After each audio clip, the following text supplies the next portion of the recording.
아침마다 이제 아침부터 부지런히 일하라고 하면 저는 새마을 운동 노래를 생각납니다.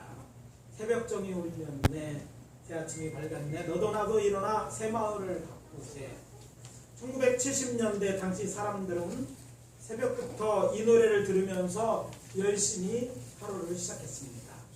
새마을 운동은 범국민적 지역 사회 개발 운동으로 이제 정부의 경제개발 5개년 계획의 실현으로 한국은 근대화되고 놀라운 경제 부흥을 일으키게 되었습니다. 오늘 아침 우리가 함께 봉독한 본문도 아마도 이 자리에 계신 성도님들 대부분이 잘 알고 있는 예수님의 달란트 비유로부터 시작하여 예수님께서 자신이 영광으로 모든 천사와 함께 세상에 다시 와서 세상을 심판하실 때에 대한 말씀입니다. 저는 이 말씀을 본문으로 해서 주의 일을 합시다라는 제목으로 하나님의 말씀을 전하고 이 아침에 은혜를 나누도록 하겠습니다. 오늘 우리들에게 주시는 첫 번째 메시지는 이것입니다. 첫째, 하나님의 자녀는 주의 일을 해야 합니다. 따라서 해보십시오. 주의 일을 해야 합니다. 주의 일을 해야 합니다. 예수 그리스도를 믿음으로 하나님의 자녀가 되었다면 하나님께서 하셨고 또 지금도 하고 계신 일을 따라해야 마땅합니다. 계시의 책인 성경을 통하여 알 수 있는 것은 우리가 믿고 섬기는 하나님이신 여호와 하나님은 어떤 하나님이시냐 하면 일하시는 하나님이십니다. 잘 아시는 것처럼 성경의 첫 번째 책인 창세기에 기록된 첫 번째 말씀이 무엇입니까? 태초에 하나님이 천지를 창조하십니다. 하나님께서는 천지 만물을 다 말씀으로 창조하시고 그 안에 첫 번째 낙원인 에덴 동산을 창설하시고 제일 마지막에 사람을 만들어 주셨습니다. 하나님은 그러니까 일을 하시는 것이죠. 어디 그뿐입니까? 그 이전에 영계를 창조하시고 영적인 존재들인 천사들도 창조하시는 분이 하나님이십니다. 특히 창세기 2장 2절을 읽어보면 이 모든 일을 6일 동안 이제 마치시고 제7일에는 안식하셨다고 말합니다. 하나님이 그가 하시던 일을 일곱째 날에 마치시니 그가 하시던 모든 일을 그치고 일곱째 날에 안식하시니라. 참고로 창세기 1장에서 2장 2절까지 천지 만물을 창조하시는 또 안식하시는 하나님은 이름이 나오는데 히브리 원문으로 보면 엘로힘으로 쓰여져 있습니다. 히브리어를 공부해 보면 히브리에 복수형을 쓰고 있는 것이죠. 하나님은 한 분을 알고 있는데 하나님 복수형으로 쓰는 것입니다. 이 일에 대해 유대인들은 큰 힘과 능력이 있는 하나님을 나타내기 위해 고대 근동지방에 이제 쓰는 방법인데 이렇게 복수형을 썼다고 말합니다. 그렇지만 기독교에서는 전통적으로 이 창조의 사역에서 여호와 하나님 한 분만이 아니라 성삼위삼 하나님 모두가 참여했다는 것으로 해석합니다. 그래서 엘로힘이라는 힘을 삼일체 하나님으로 해석하는 것이죠. 더욱 흥미로운 사실은 창세기 2장 3절 이후에 에덴 동산과 관련된 이야기부터는 여호와 하나님이 주도적으로 역사하시는 것으로 나타납니다. 특히 3장 21절에 보면 여호와 하나님께서 금하신 선악과를 따먹고 이제 죽을 수밖에 없는 존재로 이제 전락해 버린 죄인된 아담과 하와를 에덴 동산에 쫓아내시면서 하나님은 다시 일하기 시작합니다. 모든 걸 다 끝내셨어요. 이제 그리고 안식하셨는데 이제 인간이 타락하자 하나님은 다시 일하기 시작하는 것이죠. 그것은 여호와 하나님께서 친히 아담과 하와를 위하여 가죽옷을 지어 입히신 것으로 기록되어 있습니다. 원시 복음이라고 불리는 이 구절이 시사하는 것이 무엇입니까? 여호와 하나님 곧 우리의 하늘 아버지 하나님께서 세상 곧 사람들을 구원하시기 위하여 일하기 시작하셨다는 것입니다. 인류 구원은 하나님의 일이 된 것입니다.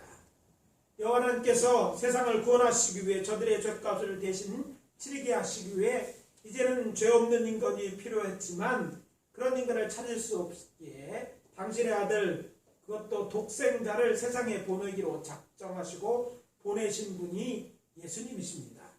그렇습니다. 예수님은 하나님의 아들로 세상에 오셔서 저들에게 이 놀라운 하나님의 구원의 복음을 알리시고 십자가에 달려 저들의 죄를 지고 죽으신 것입니다.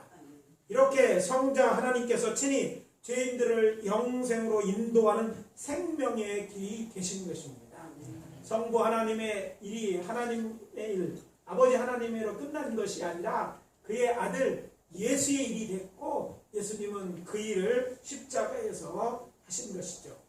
이 일에 대해 성자 하나님이신 예수님이 말씀하십니다. 요한복음 5장 17절 말씀입니다. 예수께서 그들에게 이르시되 내 아버지께서 이제까지 일하시니 나도 일한다. 이 말씀의 배경은 이렇습니다.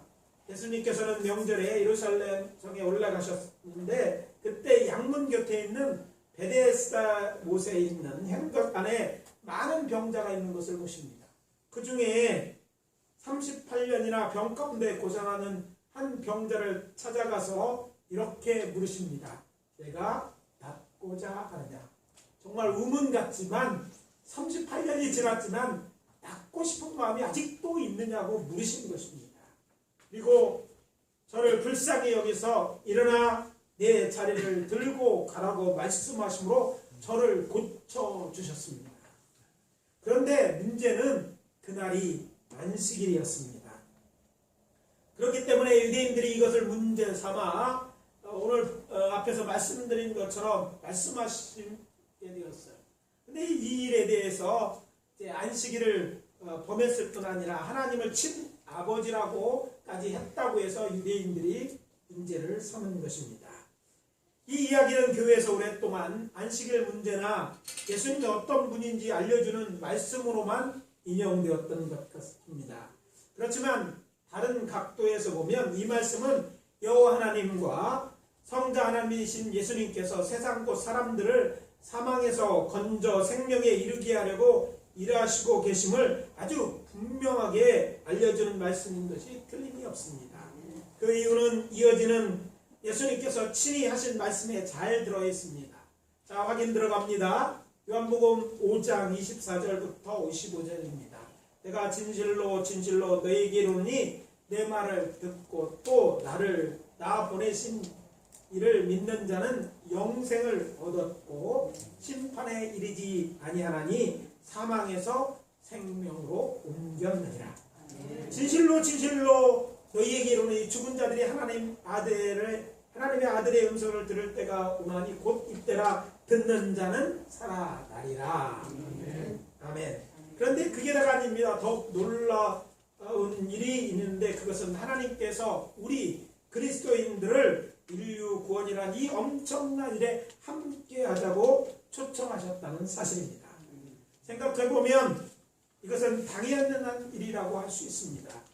여러분 예수 그리스도를 믿음으로 여러분은 신분상 구원을 얻어서 무엇이 됩니까?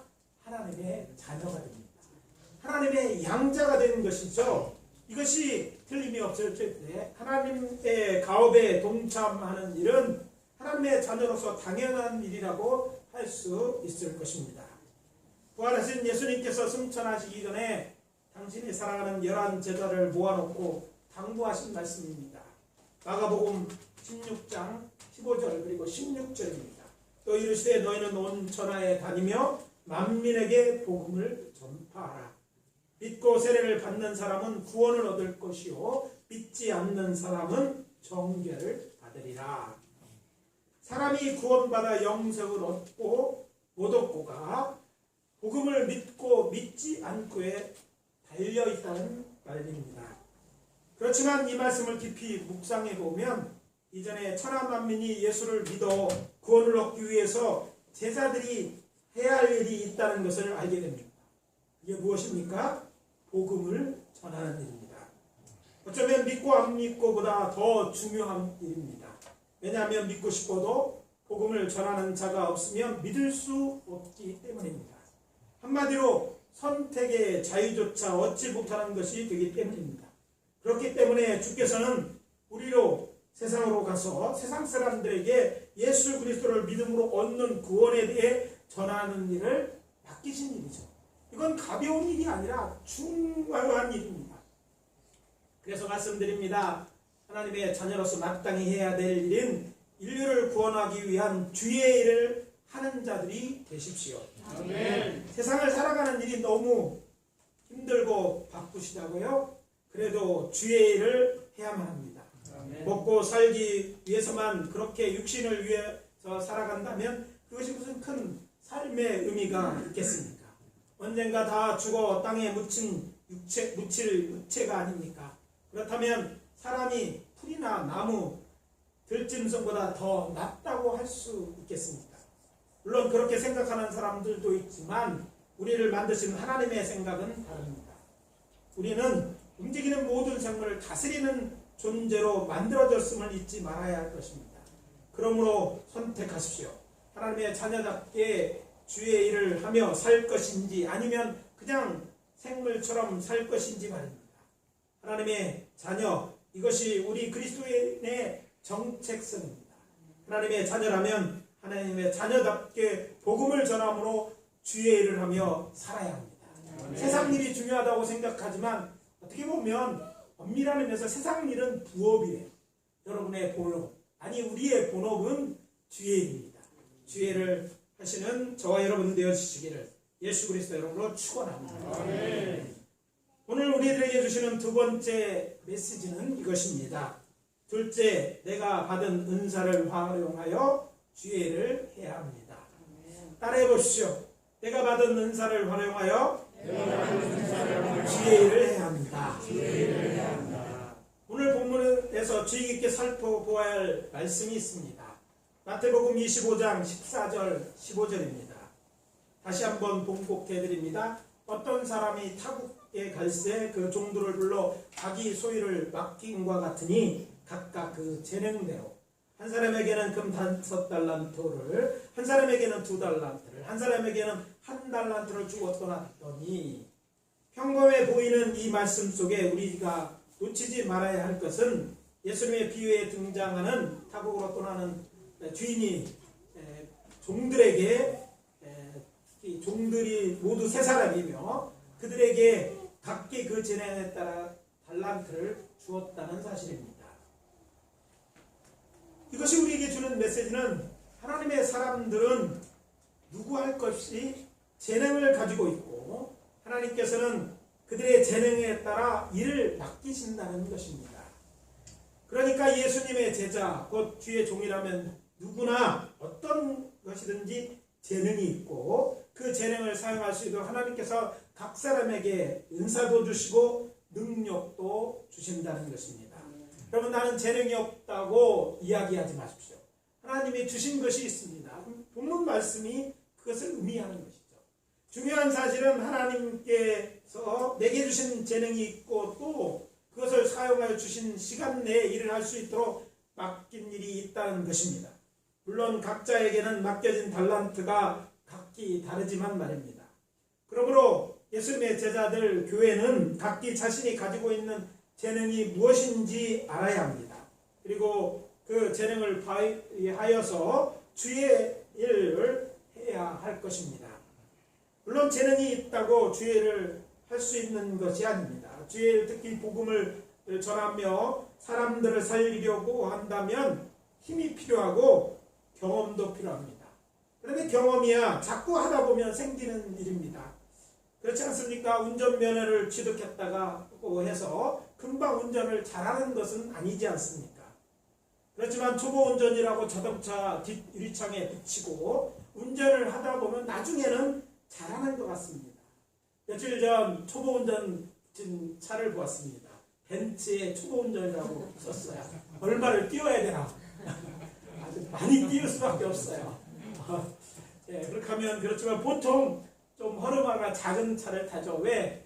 처음 하다 보면 들어박기도 하고 나비차선도 넘어가기도 하고 뭐 이런 일이 있을 수 있으니까 그게 그게 초보 운전입니다. 그래서 초보 운전이 하다가 실수를 하거나 갑자기 서면 사람들은 욕하는 것이 아니야. 그럴 수도 있지. 이렇게 하고 웃으며 지나가는 것입니다.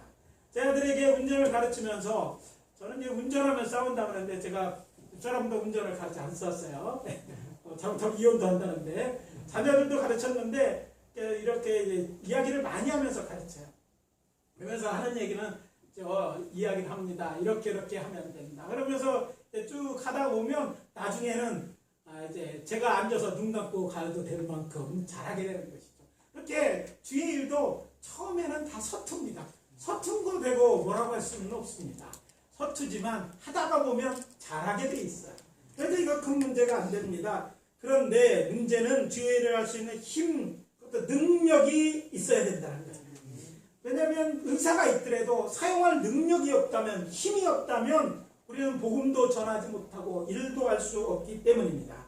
그런데 이것이 필요하다는 건 누가 제일 잘 아시겠어요? 우리에게 일을 맡기시는 하나님, 우리 주님이 너무 잘 알고 계셔요.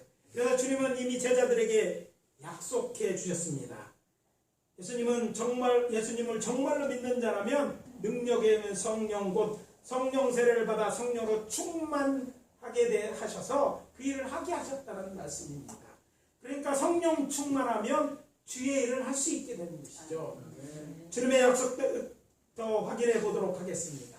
부활하신 주께서는 이미 제자들에게 그 길에 대해 말씀하셨는데 사도행전 1장 4절 5절입니다. 사도와 함께 모으사 그들에게 분부하여 이르시되 예루살렘을 떠나지 말고 내게서 들은 바 아버지께서 약속하신 것을 기다리라. 요한은 물로 세례를 베풀었으나 너희는 몇 날이 못되어 성령으로 세례를 받으리라 하셨느니라. 주께서 예루살렘을 떠나지 말고 기다리라고만 말씀하셨지만 제자들은 기도하면서 기다리면 된다는 것을 예수님의 삶을 통해 잘 알고 있었던 것 같습니다. 예수님께서 요단강에서 침례 요한에게 세례를 받으실 때 성령이 임하였고 또 유대 광야에서 기도하고 갈릴리에 돌아가셨을 때 성령 충만하여 돌아가셔서 복음을 전하기 시작했다고 말하지 않습니까? 기적을 일으키지 않습니까? 그러니까 성령이 임하고 성령으로 충만하여 일하는 사이에 예수님이 하신 일이 뭡니까?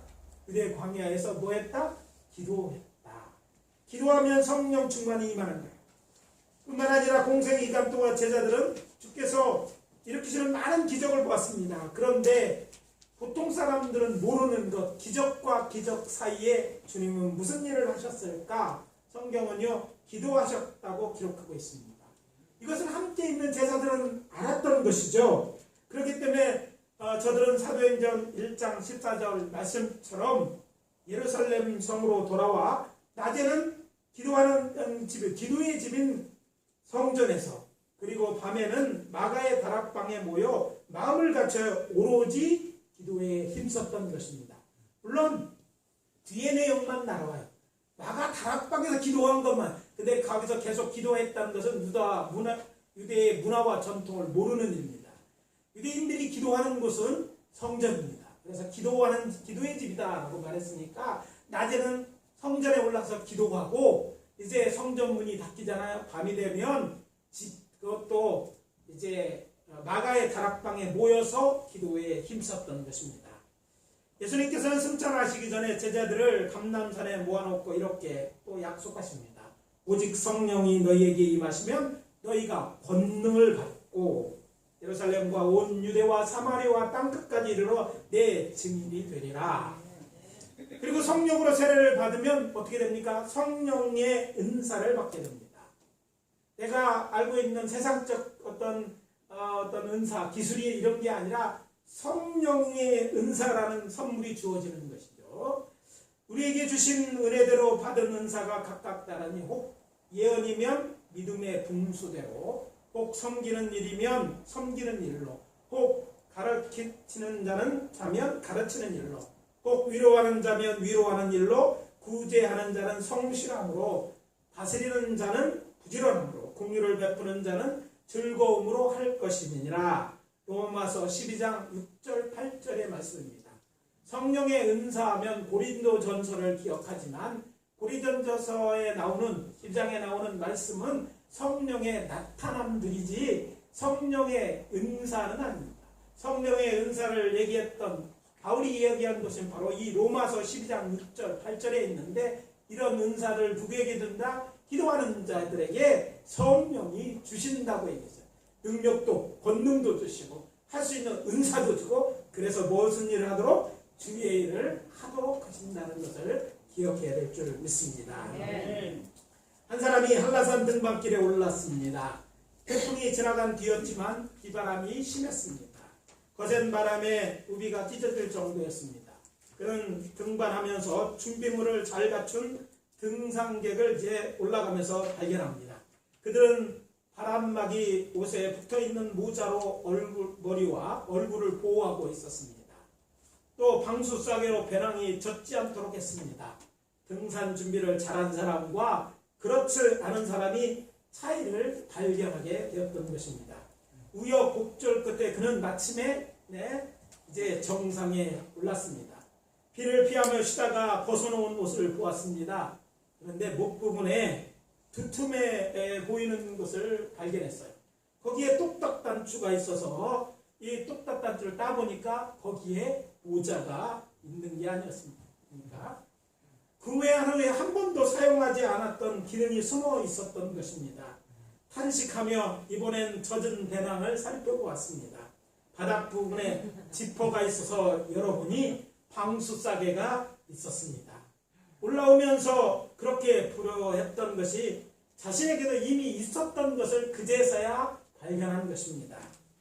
이 이야기가 우리에게 깨달음을 주는 것은 하나님의 자녀들로서 우리가 주의를 하지 못하거나 제대로 하지 못하는 이유는 하나님께서 우리에게 재능을 주시지 않거나 복음을 전하기 위해서 필요한 힘, 곧 능력을 주시지 않아서 또 부족해서가 아니라는 것입니다. 우리가 주일에 관심이 없거나 주의를 기울이지 않아서 주께 주신 재능과 권능에 대해서 몰랐거나 그것을 사용하여 주의를 하지 않았기 때문에 우리는 일을 하지 못하는 것이고 해도 별 좋은 결과를 내지 못하는 것입니다. 그래서 여러분들에게 도전합니다. 2022년 혹시 하나님께서 이미 주신 은사 또 재능이 있다면 더 이상 사장하지 않고 쓰시기를 바랍니다.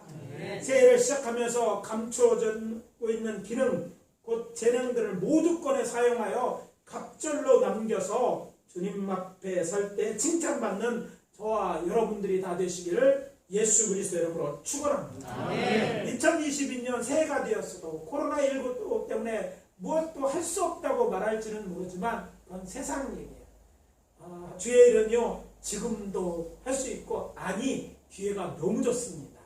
그렇게 자기 잘남대로 살고 모든 것 내 마음대로 할 수 있겠다고 생각하는 그 사람들, 그게 내 마음대로 안 되고 죽음에 대한 두려움이 있을 때가 아니니까, 그러니까 더욱 기회 있죠. 죽음, 이 세상을 떠나 죽음에 대한 두려움이 있는데 그것만 언젠가 다 죽잖아요. 그렇다면 죽은 후에 진짜 영본에 대해서는 아무 준비를 하고 있지 않는 그들에게 뭐예요? 복음을 전하기엔 너무도 좋은 때인 것입니다.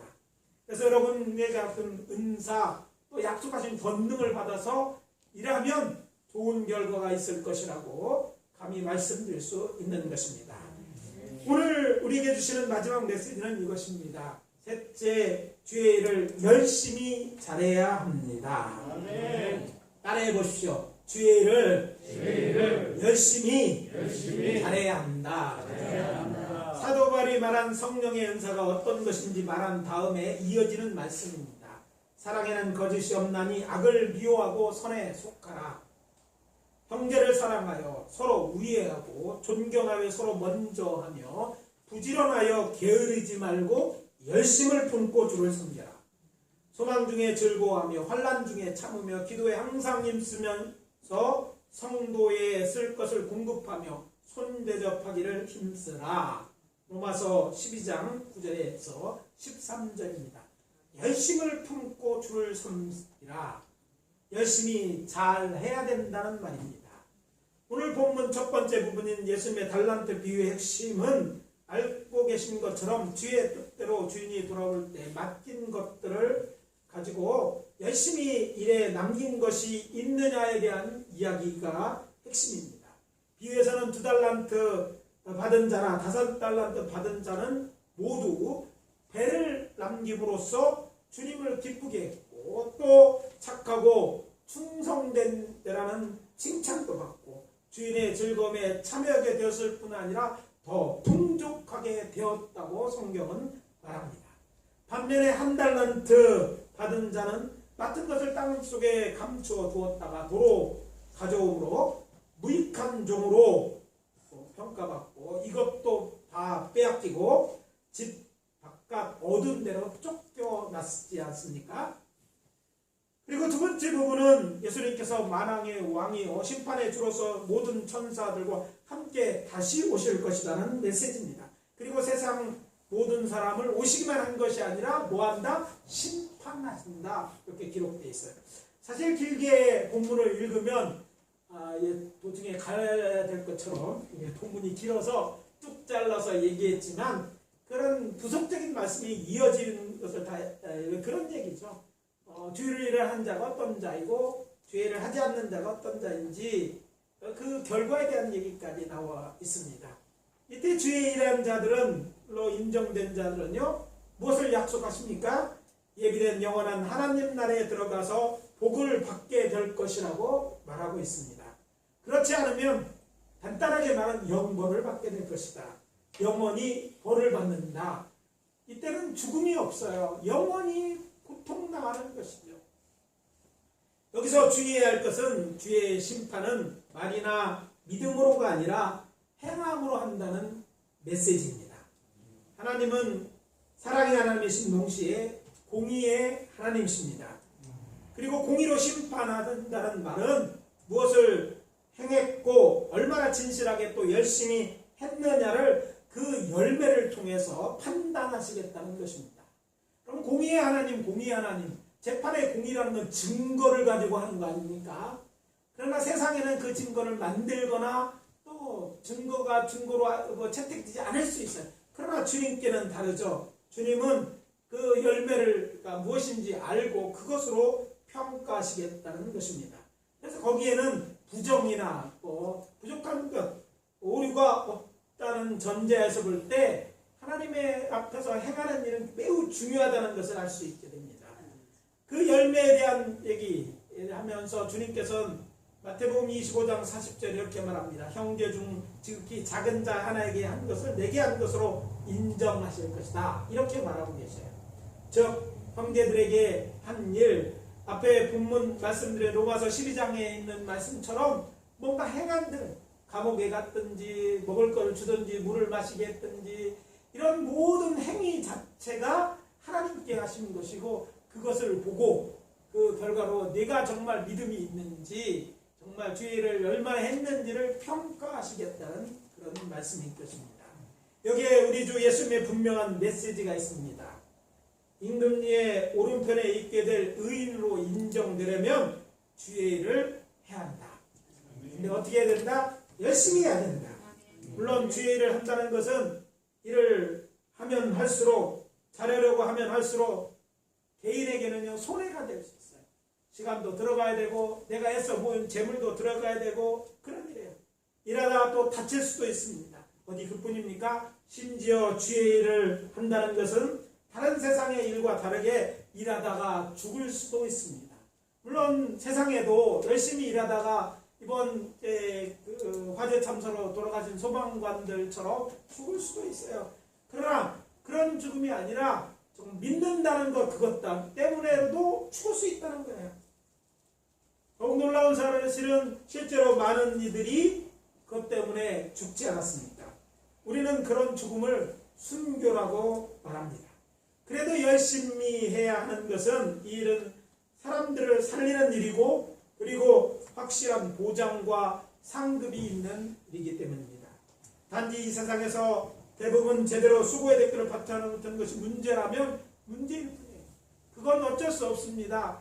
그러나 분명한 것은 하나님은 이 세상과 오는 세상을 통치하시고 다스리는 분이시고 하나님의 심판은 변함이 없다는 것입니다. 수고하면 하나님이 보시고 아시잖아요. 여러분 CCTV를 만든 사람이 있잖아요. 다 보고 있습니다. 그런데 그런 사람들, 그런 머리를 만들고 설계하신 분, 우주 만물을 설계하신 분이 하나님이세요.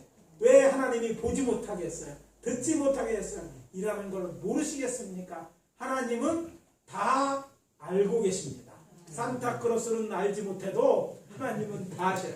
그렇기 때문에 여러분이 정말 수고한 것, 목사도 모르고 누구도 모를지라도 하나님은 아시고 그 수고에 대한 열매로 여러분들을 칭찬하시고 또 의인이라고 인정해 주실 줄 믿으시기 바랍니다.